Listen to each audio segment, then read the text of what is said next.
Hi, I'm Brian, and I'm a game show junkie. As much as I love to watch people play for thousands of dollars and luxurious prizes, I often wondered if there would ever be a game show created specifically for kids. That way I didn't have to wait until I was an adult to be on a game show.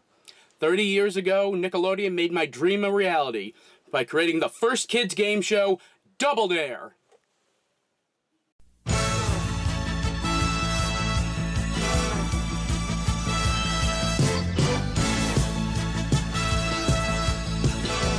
Since there had never been anything done like this before, the cast and crew of Double Dare had a difficult task to create a game that kids could easily grasp, be visually appealing, and can deliver lots and lots of mess. They delivered on all accounts.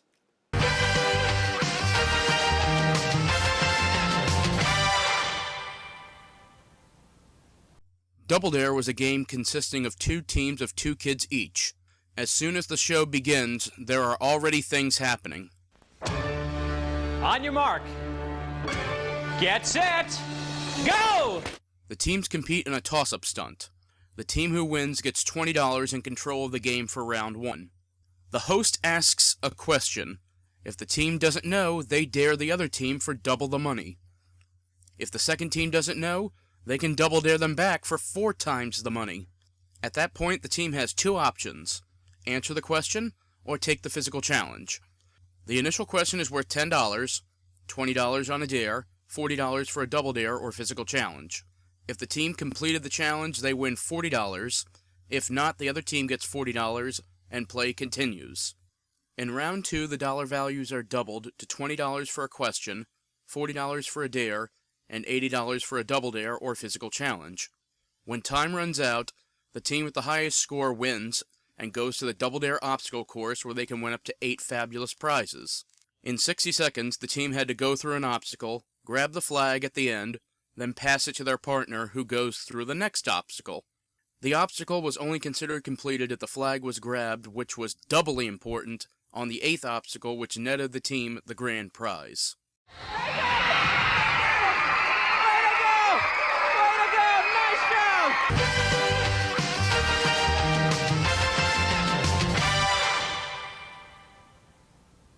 As I mentioned before, flashy and colorful visuals are key components to get viewers to tune into the show. In the case of Double Dare, James Finnegan, Nancy Tobias, and Byron Taylor did a great job at making the main game visually appealing. Just like the adult game shows of the time, there were plenty of lights blinking all around the main set. Although the teams wore the same color outfit, which was red, when they were both behind the podiums, it was easy to tell them apart. The background of one team was blue, and the other was pink. However, as kids, the only visual we cared about was the mess. The messier the contestants got, the more excited we got. The job of coming up with different ways to get kids messy wasn't an easy task. Okay, we've got physical challenges on rice, milk, whipped cream. We need something on eggs, though. Let me see, what can we do with eggs? I need some inspiration here.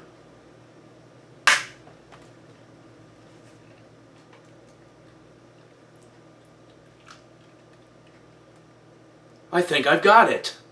Go! All right, there's egg number 1. Oh, yeah, keep going. I gotta move quicker than that. All right, that's 3. Look at this guy. That's 4. That's 5. That's 6. 7. 8. Time is up.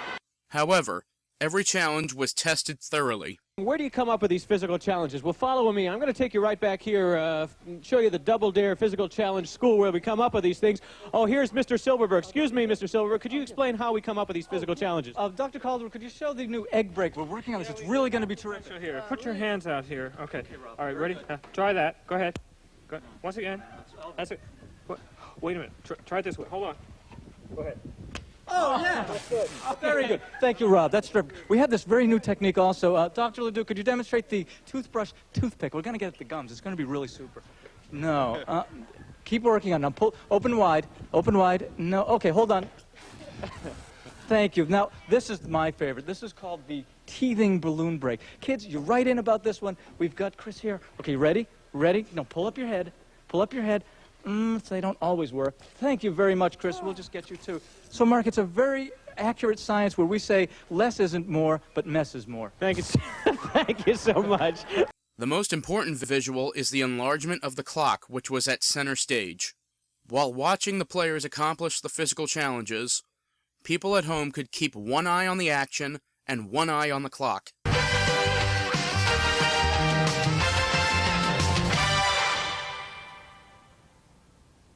This was not only the first time I saw Mark Summers host, it was the first time anyone saw him host.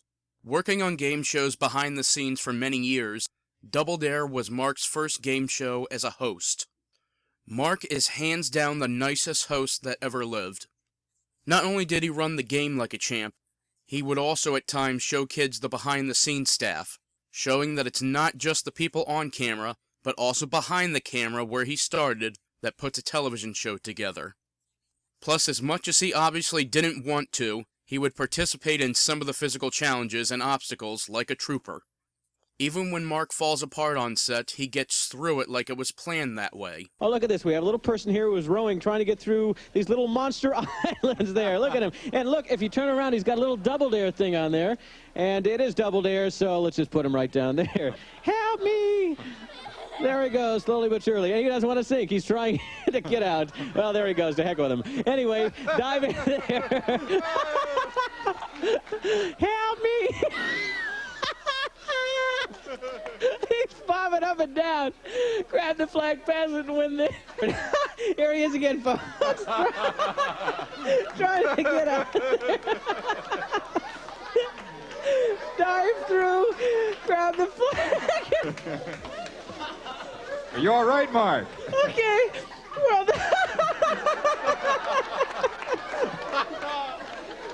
we're on the Blue Plate Special. It's number 6. You've got to find the flag somewhere underneath that sauce.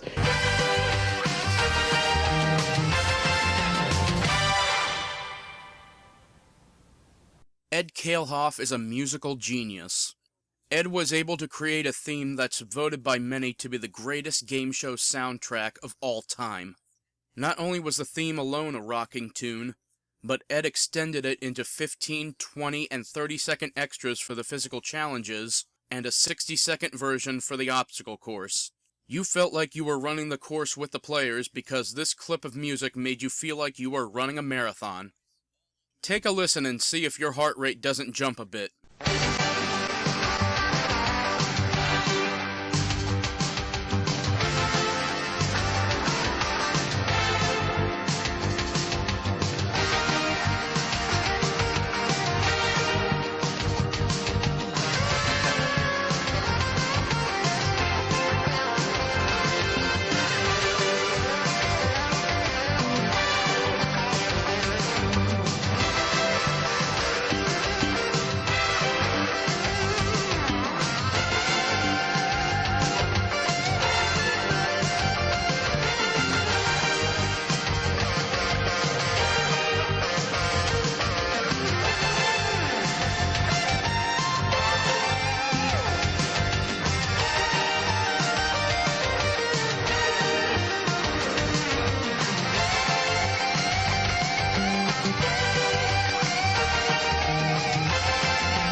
Normally a strong game show has one popular catchphrase, but Double Dare has 2. The first is not necessarily new, but Mark Summers made these 6 words famous. On your mark. Get set, go! Get in there and find that flag. There it is. The more original catchphrase was, "We'll take the physical challenge." We'll take the physical challenge. In fact, that became just as popular, because when kids in school were faced with a tough question, they would usually ask for a physical challenge. Unfortunately, real life doesn't work that way. Now, because it would take forever for me to describe every single obstacle that ever appeared on the show, what I'm going to do is just describe my personal top 10 favorite Double Dare obstacles of all time. Number 10. Gumdrop. This always started the course when it was used, so it's only fitting that it starts our list. The player jumps from a platform and rides down a makeshift gumball machine with multicolored balls. Some seasons had them start with the flag, and others had them grab it after emerging at the bottom. Number 9. Big Bowl. The best non-messy obstacles were short and simple. One of them was the last obstacle used during Double Dare's original run in 1993. The player rolls a giant ball knocking over 3 pins, one of which has the flag. Number 8. Popcorn. Sticking with the short, simple, and oversized obstacles, who didn't want to play around in giant popcorn kernels? The flag was hidden in an oversized box of giant popcorn kernels. Number 7. Gak Geyser. When Nickelodeon Studios opened in 1990, one of their famous attractions was the Slime Geyser. The scaled-down version for the course had the player climb up a ladder on the side to the top, grab the flag, and slide down a pole to pass the flag. Number 6. Low hurdles. Probably the messiest of the final season was low hurdles. The player simply crawls through 4 hurdles, getting slimed as they hit a target with their head. After the 4th target, they grab the flag. Number 5. The Blue Plate Special. One of the few obstacles that paid to play with your food, starting with a peanut butter and jelly sandwich and evolving into a slice of pizza. The flag was hidden, and the player had to find it and pass it on. Simple, but very messy. Number 4. Down the hatch. Ever wondered what food sees after you eat it? In this obstacle, you become food, diving through a giant mouth, sliding down the digestive tract, and standing up to grab the flag. Number 3. The Tank. Another simple but fun obstacle. The player jumps into a giant plexiglass container, grabs the flag, and passes it on before getting out. What made this interesting was the filling was different from day to day. It went from packing peanuts, to balloons, to plastic balls, to baked beans. No joke. And the one that was the grossest, baked beans. Number 2. The 1-ton human hamster wheel. One of the biggest and iconic obstacles of all time. The player walks around a giant hamster wheel to light up 6 lights. When it hits 6, a boxing glove is released with the flag. If it's so iconic, why isn't it number 1? Because that honor goes to the messiest obstacle of all time. Number 1. The Sunday Slide. The first time I saw this obstacle was the first time I said, I want to be on this show. Players pull themselves up an angled board laced with usually chocolate pudding. Once they get to the top, they go down a twisted slide and land into a vat of chocolate and whipped cream, which was supposed to represent an ice cream sundae. Double Dare was revolutionary in every way. It was the first game show created for kids and had only kids as contestants, and proved there was a market for kids' game shows. Since then, there has been a number of copycat shows that tried to capture the same success of Double Dare, but only one truly gave Double Dare a run for its money.